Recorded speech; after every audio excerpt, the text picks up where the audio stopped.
Yeah, welcome everybody to the session. We managed to kind of pull in some technical problems, so there can be a few latecomers still. No. Welcome to the session, which is about network analysis and a development program called Teaching the Power of N. I think that's one of the very few puns that's actually easier in German than it's in English. So I talk about Lehre hoch N or Lehren, even if the talk will be in English. I'm Tobias Jenert. You see that I don't have an affiliation at the moment because I have been working for almost 10 years for the University of St. Gallen, but I quit my job there with the end of last year, and I'll start my new job as a professor of business education with a focus on higher education at the University in Paderborn with the 1st of April. So I'm, as they call it, in between jobs at the moment, and I'm actually doing my childcare terms at the moment. So if I have some red eyes, it's because I worked so hard for this talk, but also because my daughter managed to get across some germs into my eyes.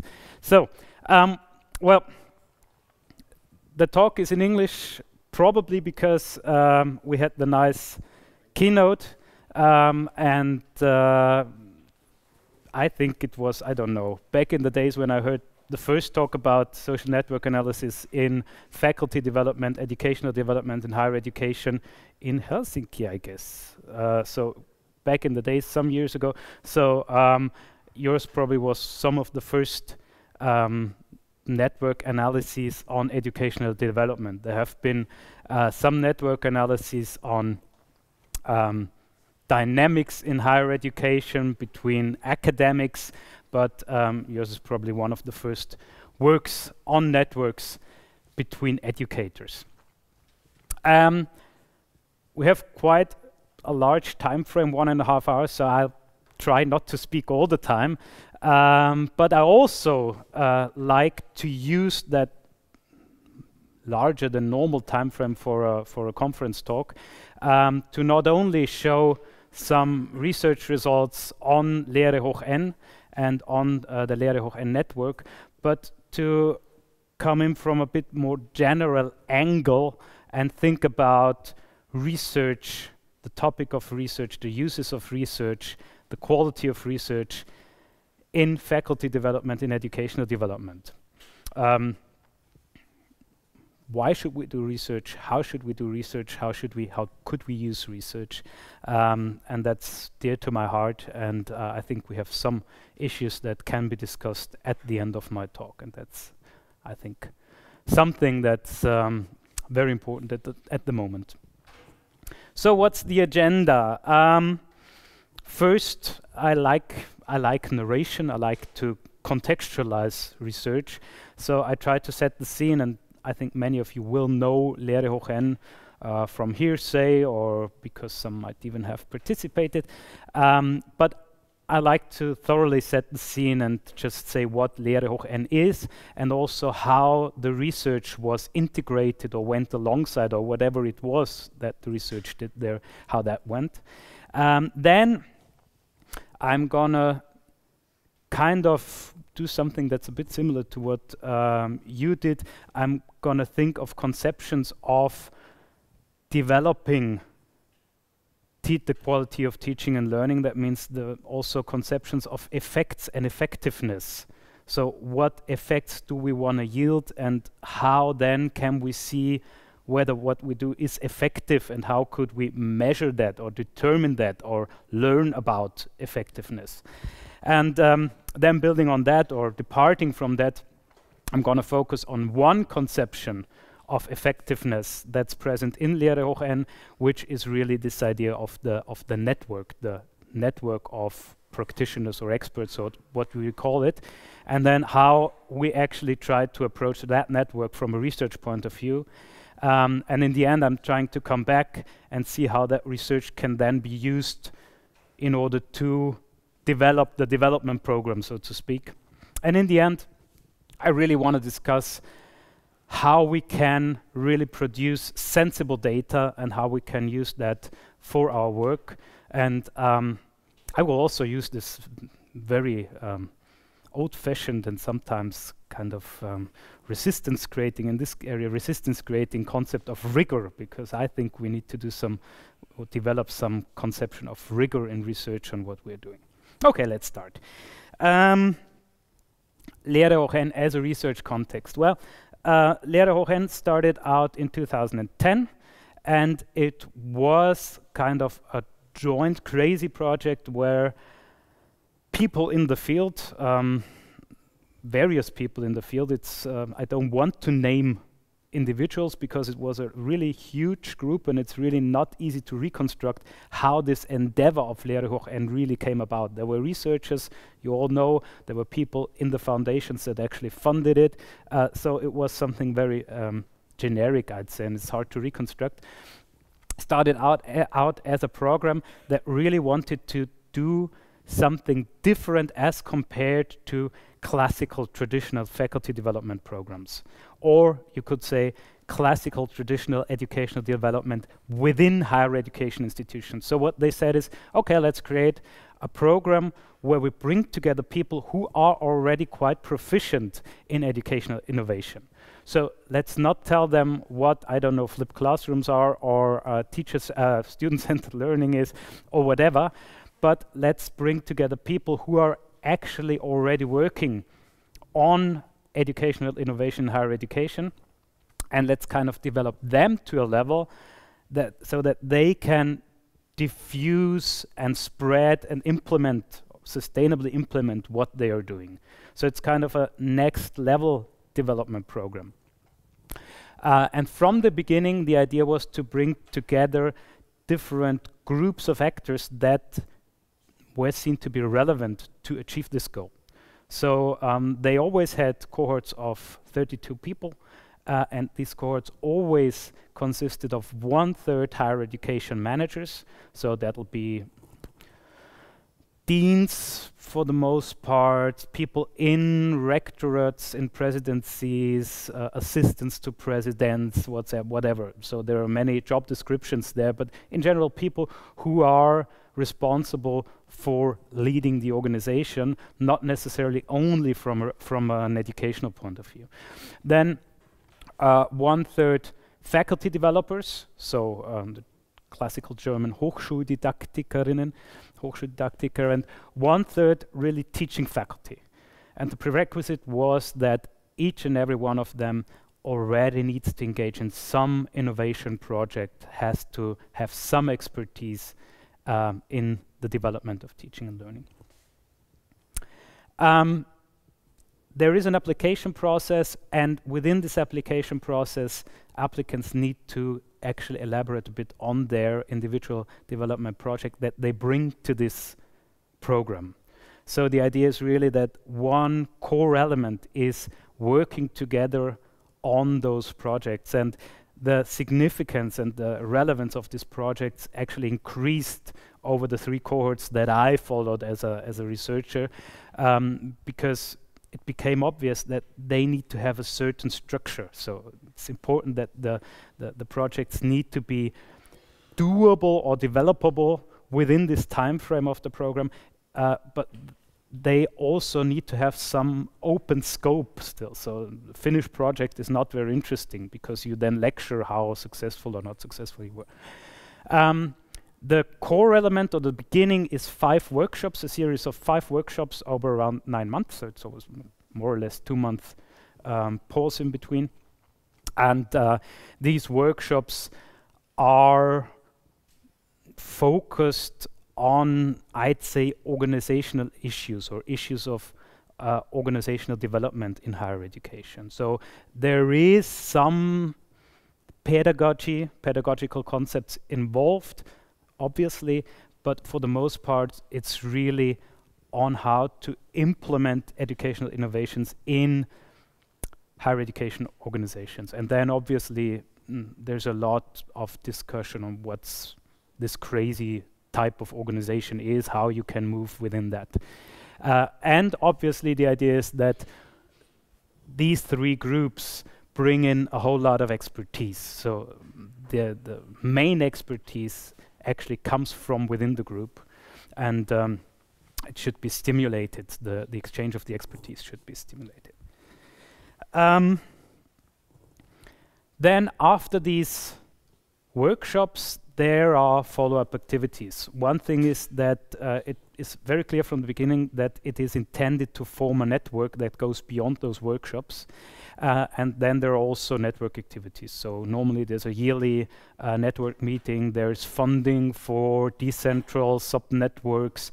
There is now a community of kind of counselors that can be rented out to universities, higher education institutions, and so on. So there's a whole bunch of network activities, and the idea is to really have a widespread network that is stable throughout Germany at least, perhaps even a bit more. And I stole the card from the current website, and so here you see where people are located. And what's quite interesting is that the membership within Lehre is actually quite inheritary. So there are more people often more people from one university. So tends to spread, and then they send in the next in line. In the beginning, this program was founded by an association of foundations. They called themselves Bündnis für Hochschullehre. So it was quite independent from federal founding, so very independent and independent-minded program, really. And now they actually managed, and this was a very huge effort done by mainly the Töpfer Stiftung and Antje Mansbrügge, who's headed this. They now managed to have some significant funding by the Federal Ministry for Education and Research, so it goes on at least until 2020. Yeah, and then the program goals. I also copied them from the homepage, as they are now what they really want to do, translate them to English. So basic idea is to support engaged educational innovators. That's what I said at the beginning. I don't think that needs more elaboration. And then the assistance and the transfer of established and good practice. So the idea is really, okay, we have these innovation projects. The program should help that they can sustain or they can spread or whatever. So it's really about these projects. That's the second element. And then this network idea that I already elaborated. So, well, very specific program, very specific emphasis. And from the beginning, they had the idea that they want to have some kind of research alongside it. Exactly what this research should do was not so clear, and so one of my jobs in the beginning was to have an awful lot of clarification. What is actually the role of this research? And after an awful lot of discussion and clarification, I came up with this picture, actually. So it's not a very standard evaluation process. I mean, it was advertised in the beginning as evaluation. When we applied for it, was evaluation of Lehre. But it soon became clear that that's not what they wanted. They didn't want just an evaluation of whatever effects that would be like this upper layer, basically, just see what are the goals, what are the interventions, and then do they match. But they wanted more. Actually, it is very much a circular process, as is also conceptualized in, for example, design-based research. It's very much a dialogue between the program management and the researcher. That means, from my point of view, I started out talking to the program management about what their goals actually are and try to reconstruct the goals. Then I would, during the process, talk to the program management about their design hypothesis. So why did you design this and that program element the way you designed it? And what do you think that will yield? What effect will come out of that? And then we would try to match a whole number of data on these hypotheses, meaning classical pre-post surveys, which you can probably guess that with a cohort of 30 people with 3 subgroups, that's very, very wobbly and statistically very unsafe data, but also observations. So I was present in all workshops, for example. Interviews with individual, very carefully selected members and the network data. And then we would currently test this hypothesis and say okay, we thought that these innovation projects will be the center of the whole workshop program, but somehow they are not. Conversations are not that intense around that, and people complain that they don't get as much information out of the workshop concerning their project as they want to. Why is that? And then you would refine the hypotheses and then come up with an idea how to redesign that. And obviously that makes the research process totally messy. That totally confounding everything you know about clear, nice evaluation or nice determination of effects, because you as a researcher are part of the redesign of the intervention. Perhaps even the goals start to shift in the process. So it's really, really, really a very, very messy research process, and you really need to be careful to not get lost in kind of I would say kind of an anecdotal process, but to really link what you're doing here, link back design decisions. So why are we changing the intervention? Why are we changing a program element? Why are we changing the application process? Link that back to some data you find somewhere, and really keep this framing or this frame, keep that stable. So still formulate hypotheses, say, okay, we expect after the redesign of this element of the program, we expect this to happen. And if it doesn't happen, we have another conversation why that didn't happen. And we have a conversation about data supporting the hypothesis, rejecting the hypothesis, and so on. So that's awfully complicated and awfully important. So to summarize that, there is an inherent conflict about the evaluation and the counseling and development aspect of this research. It's a real challenge to decide on design alternatives based on that patchy data, and not just say, then didn't work out that way, then just let's do it the other way. But really try to say why, which way and why. And that is the question whether do you really determine what works in that messy context, or do you try to have a clean ex post evaluation? So do everything in one go and then have an evaluation, have your surveys and say, well, okay, participants felt that they learned something with a power of, I don't know, with 4.6 on a 6-point Likert scale or something like that. So that's a real difference. So for me, something that needs to be discussed, that needs to be elaborated, is 2 main questions.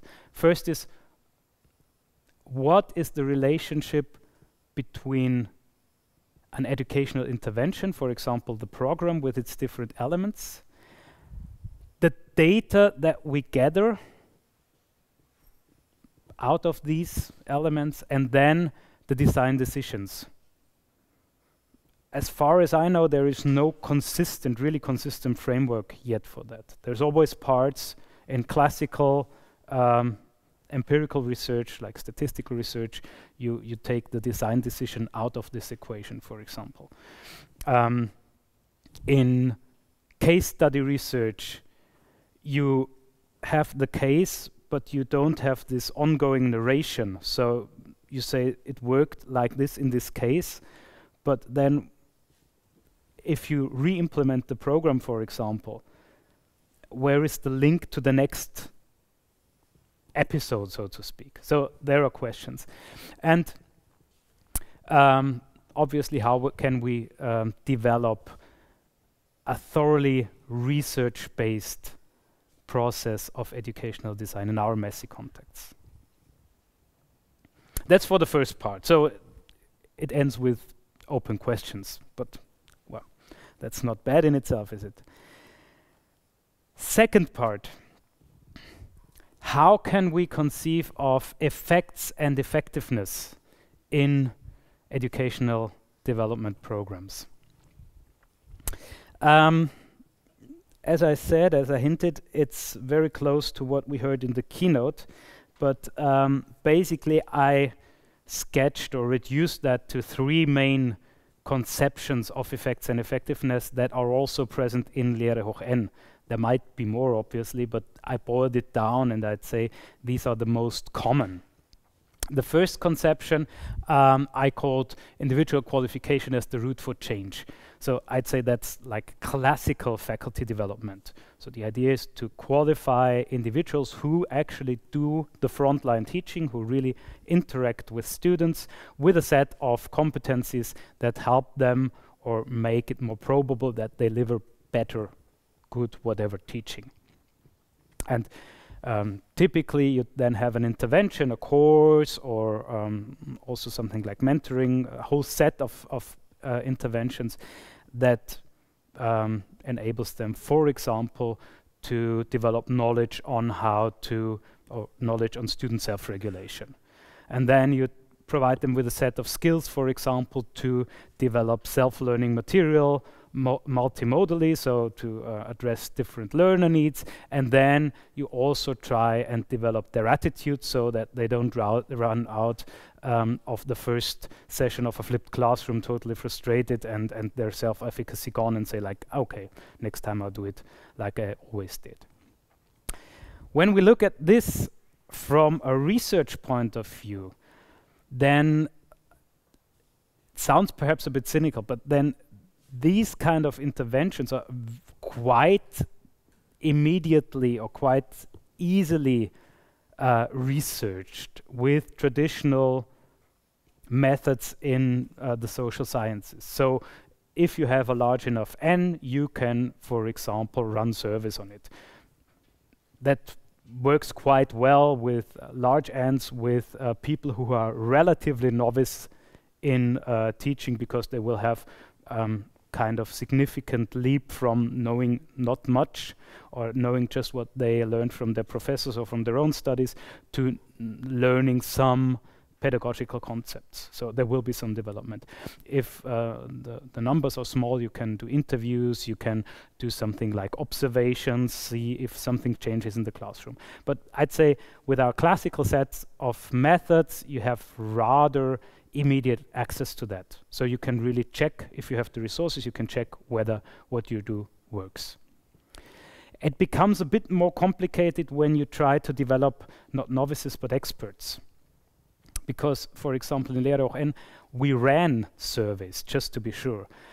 Obviously, with 30 people, as I said, statistics don't work that well, but even then, you have, for example, inverse effects, because if you're an expert who's done teaching for a considerable amount of time and you think, oh, it's okay, and I've even done some innovation projects, and then you come into a context with other experts, then perhaps you start to be critical about the others and about yourself and so on.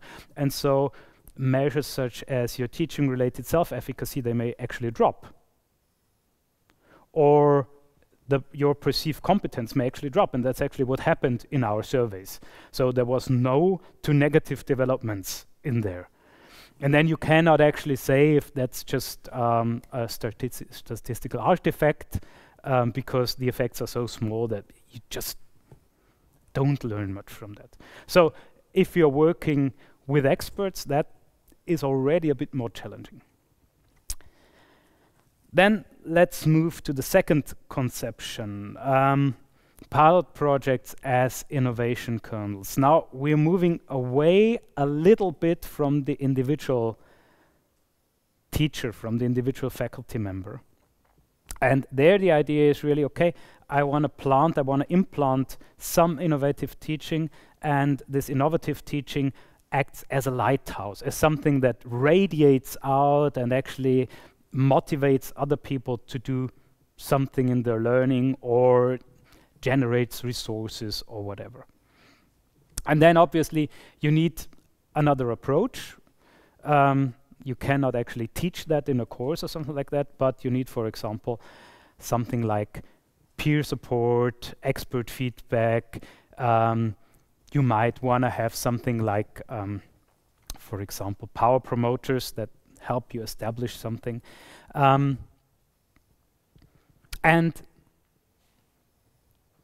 there it's already a bit harder to really determine whether that's effective. You can say, okay, for example, how long did an innovation project live? How many students did it reach? You could try and determine whether they learned more than other students. That's all possible. But if you think one level higher and say, like, did it actually have an organizational impact? Then it's really complicated, because you get so many confounding variables that it's really hard. And that's the classical field for a case study approach. So you need to write some kind, what Geertz would call thick description. So something where you really understand, okay, I have this certain case. There was an innovation project that was great, but it didn't flourish. There was no transfer. Why? What were the reasons in this certain case? And then you have the problem of transfer. So case studies are often very complex, very nice to read, but they're hard to transfer.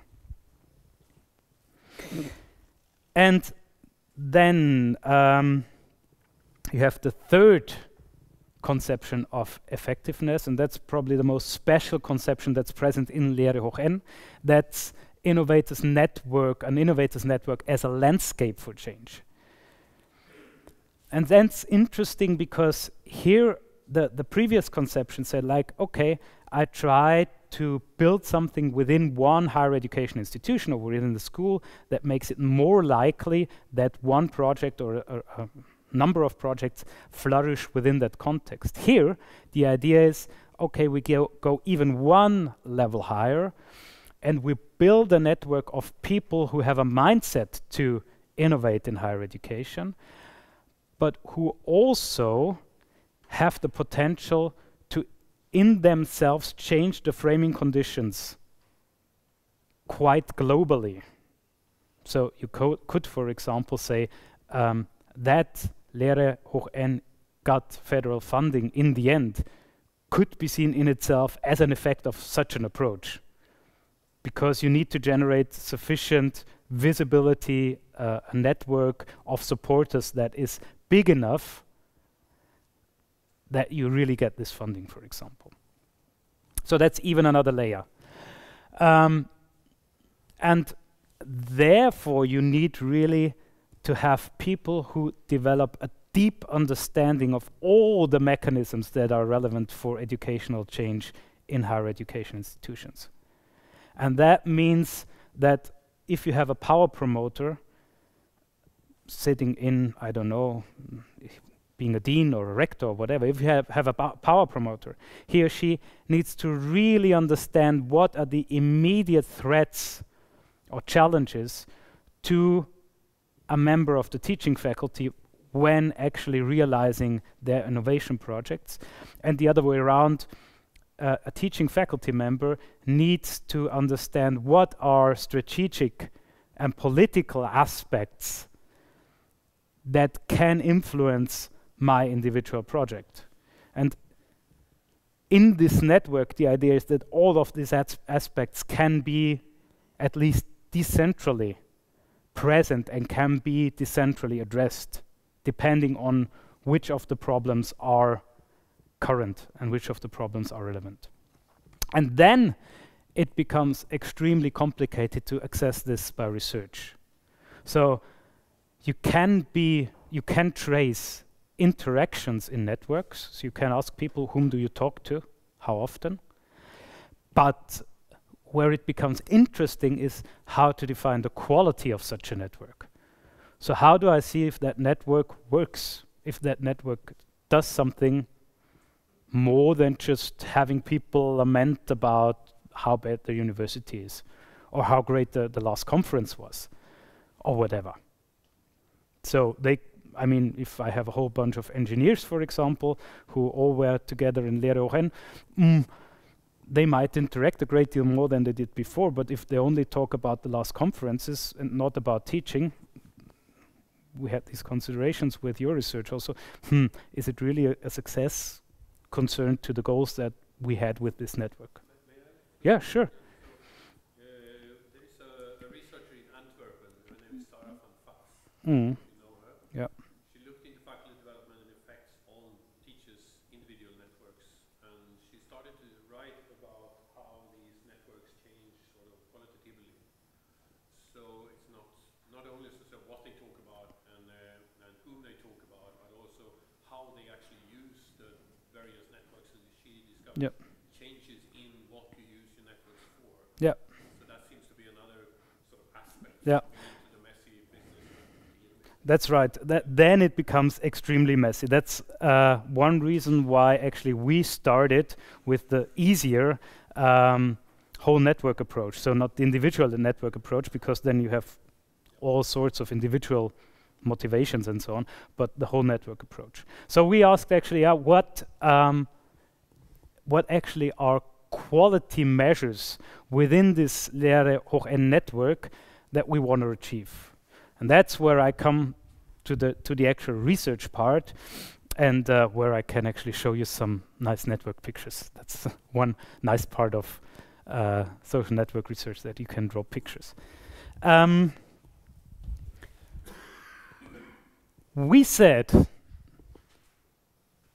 a quality measure for the Lehre Hoch-N network is actually that within this network, the members should be able to overcome institutional barriers that we think inhibit innovation in higher education institutions. So we have a conception of higher education institutions, how they work institutionally, and we see specific barriers to innovation, and we want to see if this network actually succeeds in overcoming these barriers.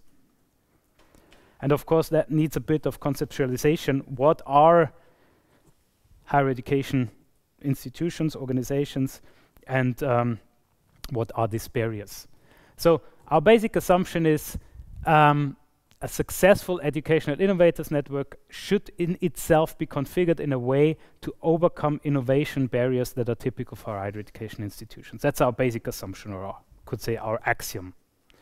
And then the question is, what's typical for higher education institutions? There's a bunch of research on that. Probably the most known concept is that of Weik. He says higher education institutions, or educational institutions in general, are loosely coupled systems. What he means by that is that the formal structure does not really mirror the couplings, so the links between actors and between organizational units that really form the working structure. And so, for example, you have within universities or higher education institutions, you have some parts that are extremely centralized, you have some parts that are extremely decentralized. And you have a lot of actually daily business going on between those centralized and decentralized aspects of the university. You have very inconsistent boundaries, for example. So just think about the school. If you want to have funds from some central funding from the university, you are a member of the school. If you want to share funds within your school, you're a member of a department of a discipline. If there is no department, you're a researcher of a discipline, which is obviously the most important discipline on the planet, at least for this university.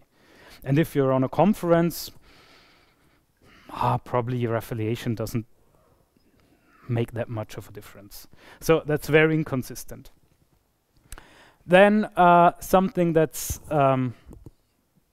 bit more on the quality level is that you have different kind of functions of the university. So you have universities as academic expert organizations.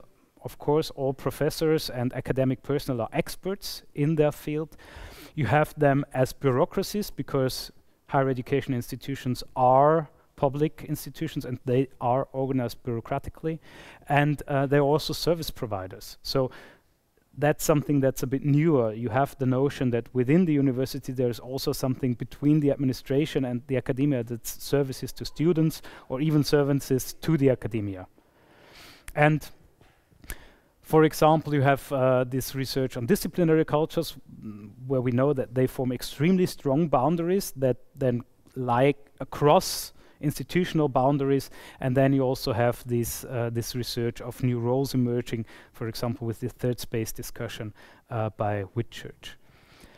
And the idea of Lehre hoch N would be that educational innovators that come out of this program should be able to recognize such boundaries in their contexts and to see when they inhibit educational innovation and how could we overcome such boundaries.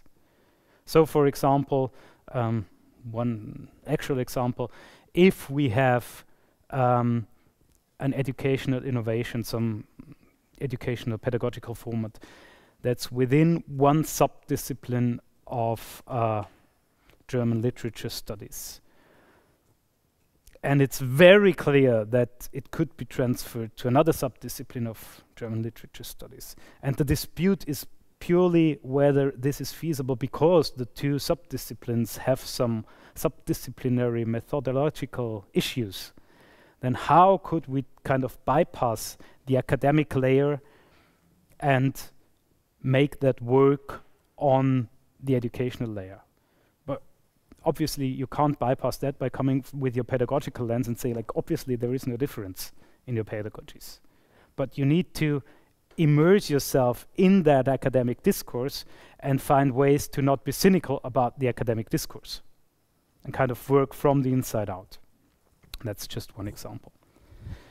So what did we do in our research? We wanted to know to which degree institutional boundaries that are typical for higher education institutions are present or absent in the Lehre hoch N network. So do they manage actually to overcome that boundaries that we hypothesize are natural in this academic context? We have some natural effects that come from social network theory. So there are some effects that are to be expected whenever people form social networks. So the most important is the homophily effect. So homophily means nothing more than you like who is like you. So similar people are attracted to each other. So you talk rather to somebody who shares the same discipline than you talk to somebody who's doing something completely different. And homophily effects play a huge role, obviously, in all organizations and also in higher education institutions. And then there are also reciprocity and triadic effects. So reciprocity, obviously, if I approach somebody, it's a bit more likely that he or she also approaches me back than just out of pure chance. So reciprocity is to be expected. And there are also triadic effects. That's the friends of friends effect. So if we are friends and he is your friend, then there's a higher likeliness that we also become friends. And so that's something in network dynamics that's just natural effects and that we need to learn about or need to know about. And then obviously what's the central aspect is what kind of attributes do we think are relevant in higher education institutions? And I come to that in a moment. Before that, I want to show you the method and sample. So we actually sent out a network survey that targeted all members of the 3 first Lehre cohorts, 2010, 2012, and 2014. That would make 96 people all in all, and of that 96 people, 67 responded. So you can first say that's quite good, even because we sent that out in the beginning of 2015. So of the 96 overall members, still almost 70 were still active, and that's in itself is something that you see, okay, there's something going on. We did data analysis with UCINet, that's for descriptive analysis and for painting graphs and so on. And then MPNet, that's exponential random graph models. I'll show you what that is. Basically, exponential random graph models is something where you can add up different network effects and see how a network develops if you add various effects, where with descriptives you can only look at one network effect at a time. So you can say, okay, do professors talk more to each other than to non-professors? But with the other you can say, like, how does the network look like if we distinguish between professors and others and faculty developers and higher education managers? But we'll come to that. Basic network properties, bit more than 50% of all potential ties were realized. So that means if you could potentially have contact with 10 people, you have half of that contact number. That's a density measure, how dense is the network, and that's quite dense. That's not very loose, but there is some considerable contact. And then also about 50% of all dyadic ties are reciprocated. That means if I approach her, she approaches me back. And that's about 50%. That gives a hint that it's not only like interactions because of interaction's sake. Because if like you had 100%, then it would probably be just very short interaction. I say hi, and she says hi. That's not very surprising. But there is only half of that.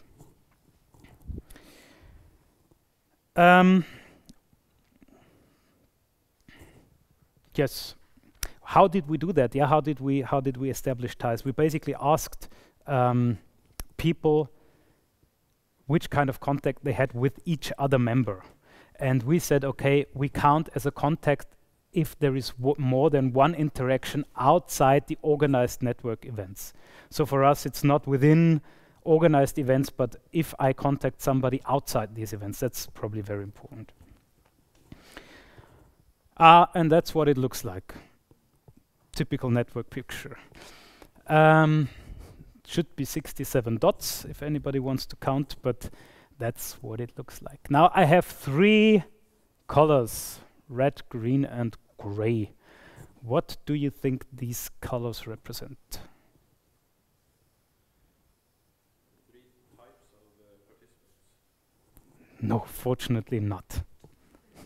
Yeah, it's the years, it's the yearly cohorts. So that's something to be expected. That's basically the could say the check whether the method works.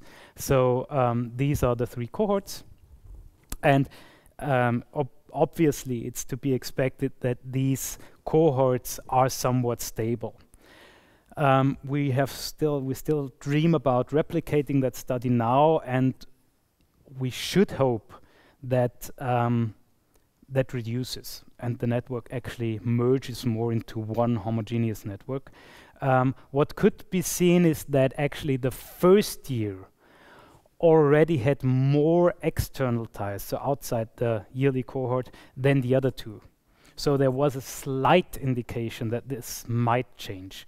But then the first year was also the most active, so they had the most contacts. So that's not very spectacular,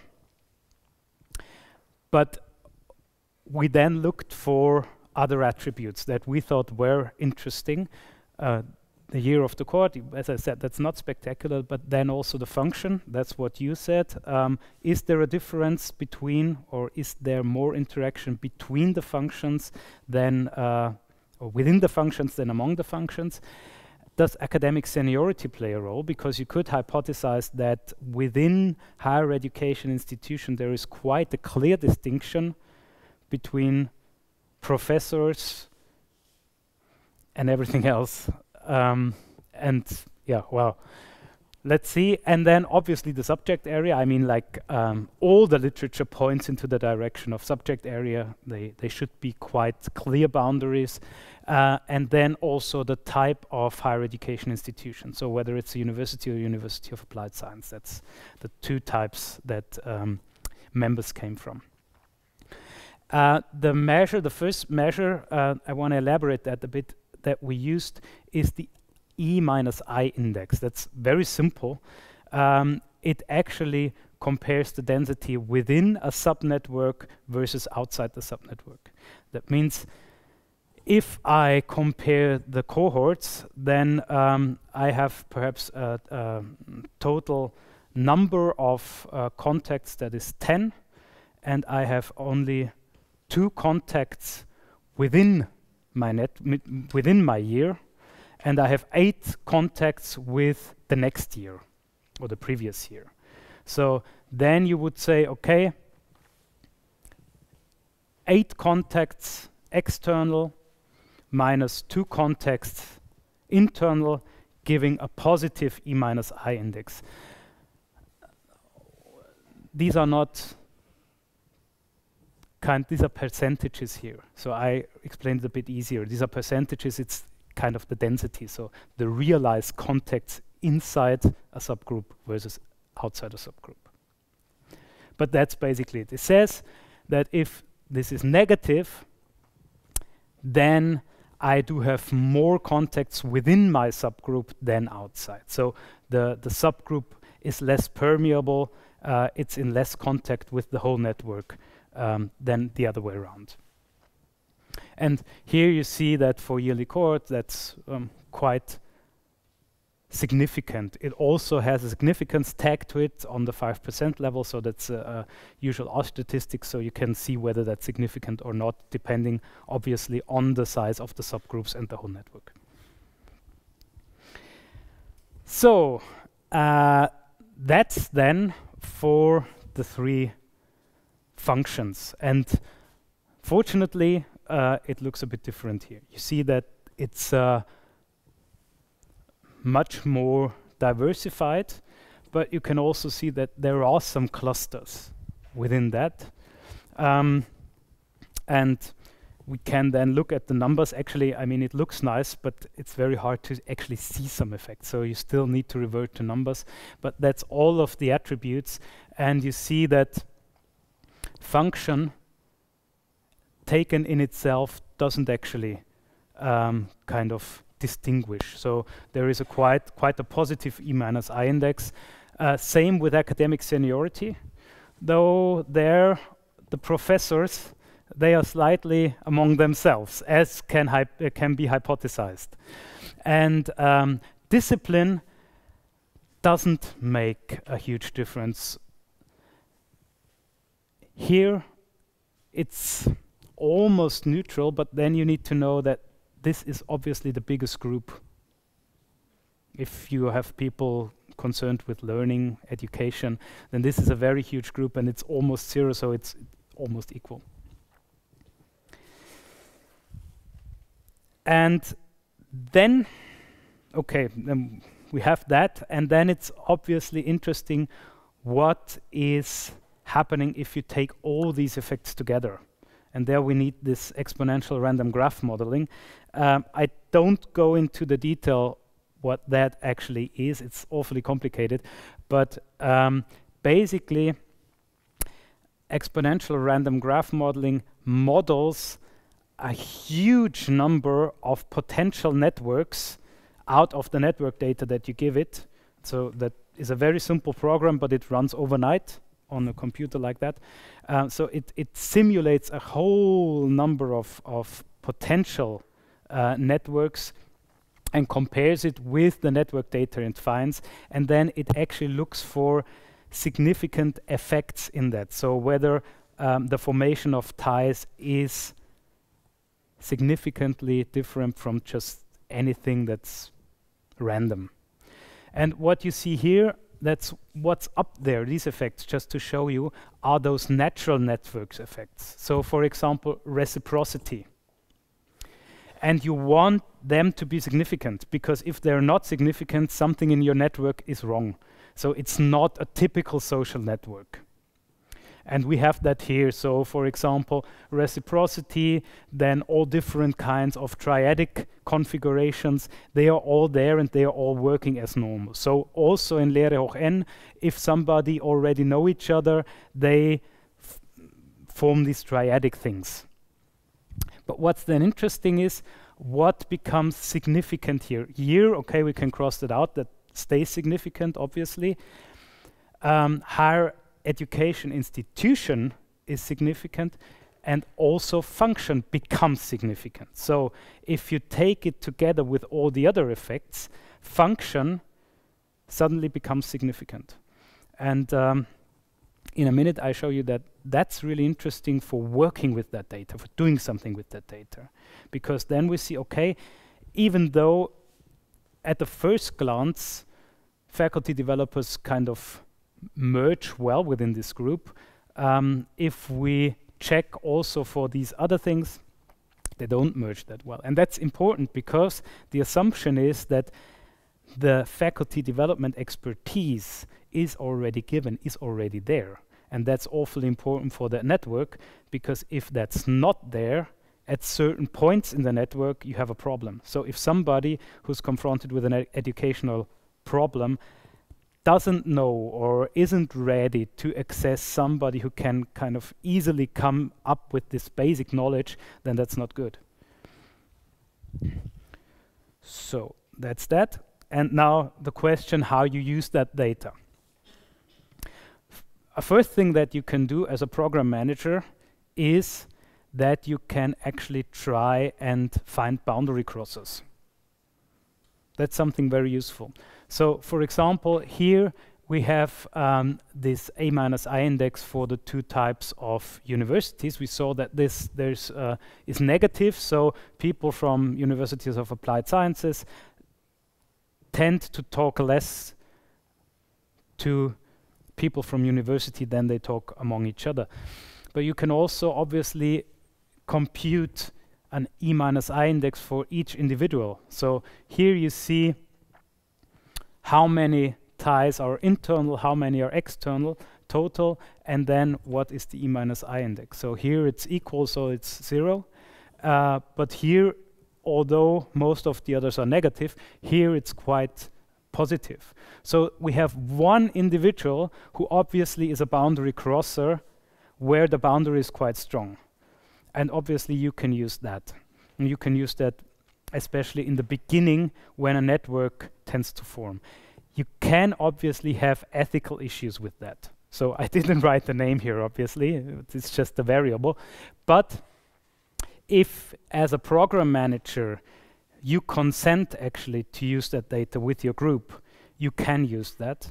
And we saw that actually such boundary crosses have effects, because within the subnetworks we also did longitudinal, so we did 2 time points, and we saw that such boundary crosses help, for example, to draw disciplinary groups into the whole network. And that's something that's an application for somebody who wants to manage such a network. Would you say that that person actually work along the, what I said, work along the weak ties? I mean, such persons do reinforce weak ties in an organization? Yes, definitely. I mean, what you can see, I don't go into detail here, you can also look at centrality measures, so who connects whom. And usually such boundary crosses are also good connectors. And question is how you exactly you understand the weak ties. But usually if they are the typical networkers, typical... Wenger writes quite a lot about these boundary crossers Yep. in his community of practice.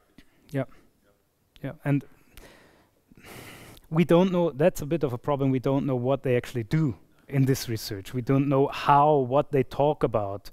But obviously they are people who connect a lot of other people. And that's quite interesting there. And I mean, obviously you could build now an individual profile of this person, see what discipline he or she's in, whom he or she actually connects with, what are other boundaries that are potentially crossed, and so on. So you could do that. And then you can also use such data to better understand traditional evaluation data. And there, for me, it became quite interesting, because something that we had that happens quite often is that you get quite messy evaluation data. So you evaluate a course, or here you evaluate all these courses, and in the first cohort it says, come on, you don't need this course on pedagogical core concepts, it's just boring. Why are you doing that? Okay, redesigning it, bringing in other people, talking more about conceptions of education and so on. Next cohort says, come on, you cannot leave out those pedagogical core concepts. So what do you do? Typical problem every educational designer has. So, but now the question is that just random? Does that mean we have reached an optimal point where we just, irrespective of what we do, it's always going to trigger some negative responses, or not? In this case, we said not, because it was this second workshop, and you see here that's evaluation for 2012 and 2014.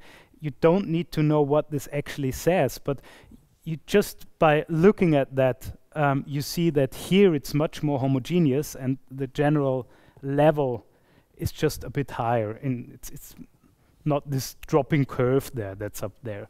But the second workshop, nah, just stinks. Doesn't work. So we said, well, different facilitators, feedback on facilitators was good all the time. So that can't be something random. There needs to be some effect in there. And so we looked at that. And we had some indication that people from universities of applied sciences seemed to be a bit more critical about it. So like, okay, let's see. And then we looked at these MPNet things, and what we saw is that university and University of Applied Science make a network boundary. And if you take them together, also faculty development membership makes a network boundary. And then if you look at the total numbers, you see that in this cohort there are a considerable number of people from universities of applied science, but the faculty developers are almost all from universities. So you can hypothesize that you have a group of people there who just are not in that much contact with faculty developers. So they might have a systematic lack of this pedagogical expertise that was present in the previous workshop with the faculty developers. And the negative evaluations in the previous workshop came from the faculty developers.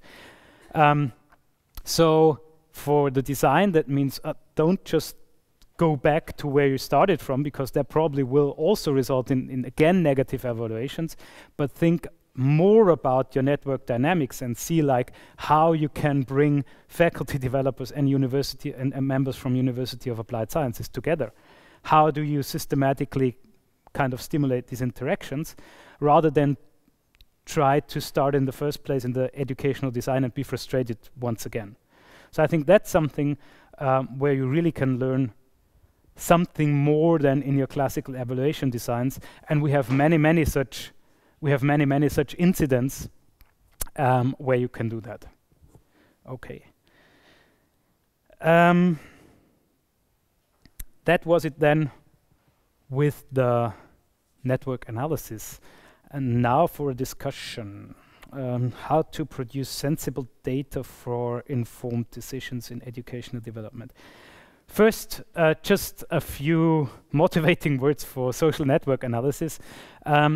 I think it has some potential. Obviously, it's just a method. Like other methods, it has some potentials and some limitations. But one thing that's interesting for our context is that we often work with samples that are problematic for other methods. So, for example, in this case, 30 people with subgroups of 10 people do not yield good statistical results. You cannot really find huge effects, and you know that there are effects out of the subgroups, but you cannot trace them statistically.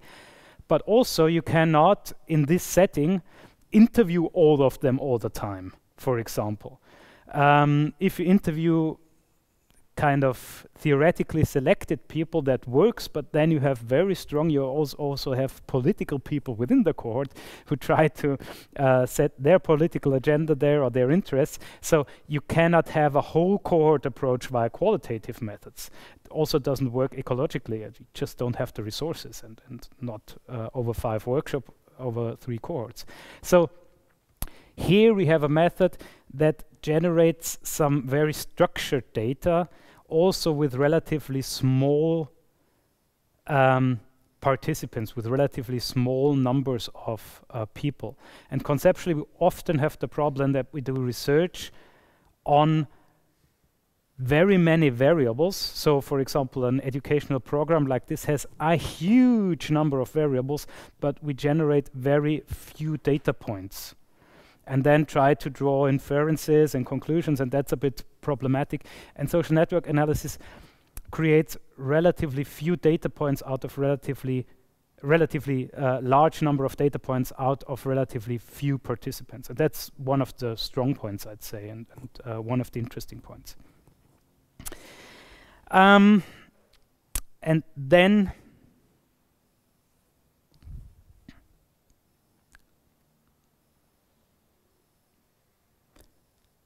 some problematic things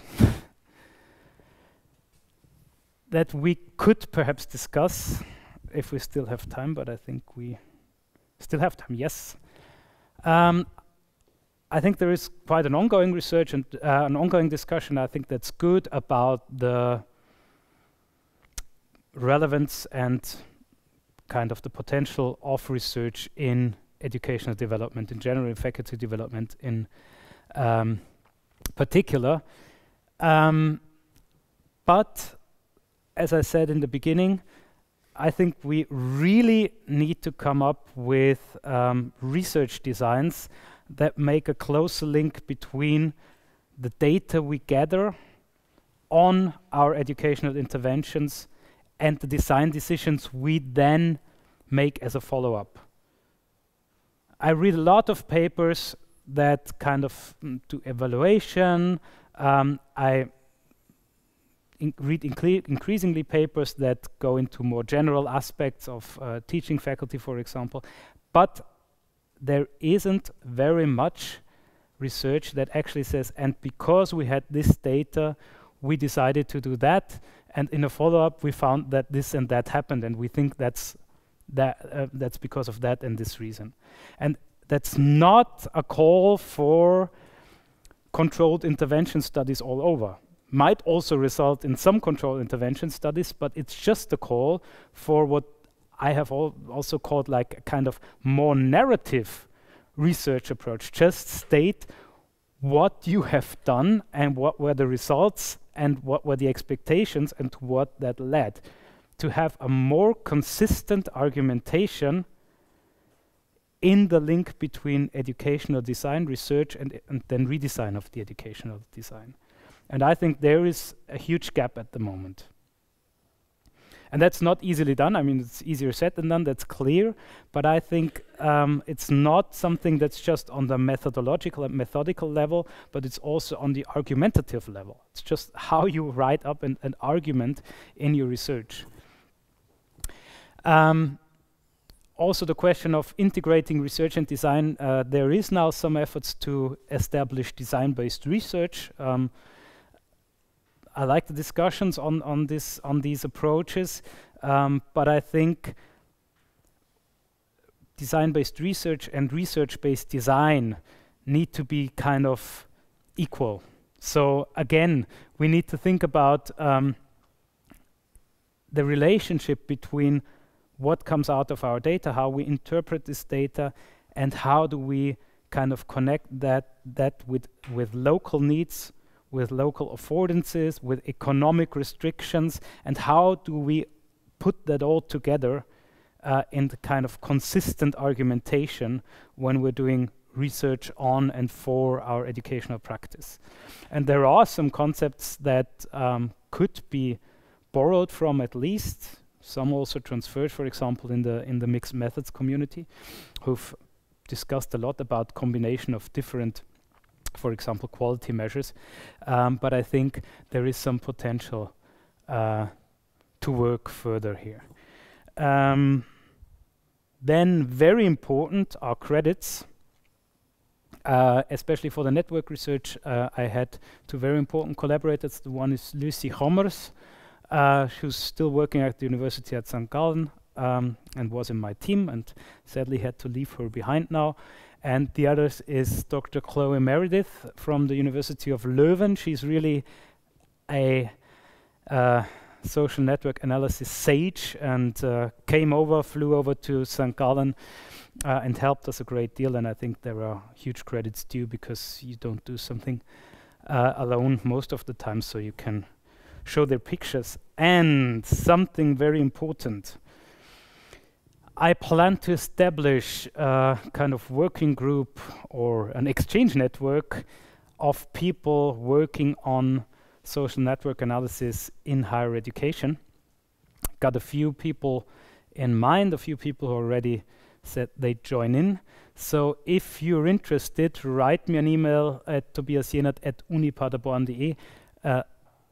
Until next week or so, you'd have to write to my previous email at St. Gallen. So perhaps just write next week, because I think they'll have started my email at the new university then. And I'm planning to have some kind of event in Paderborn probably next year. Be happy to see you again. Yep. Paderborn, yeah. There's some other people from Paderborn. Yeah. That was it. I'll just jump back to the things I think could be discussed, and thank you for your attention.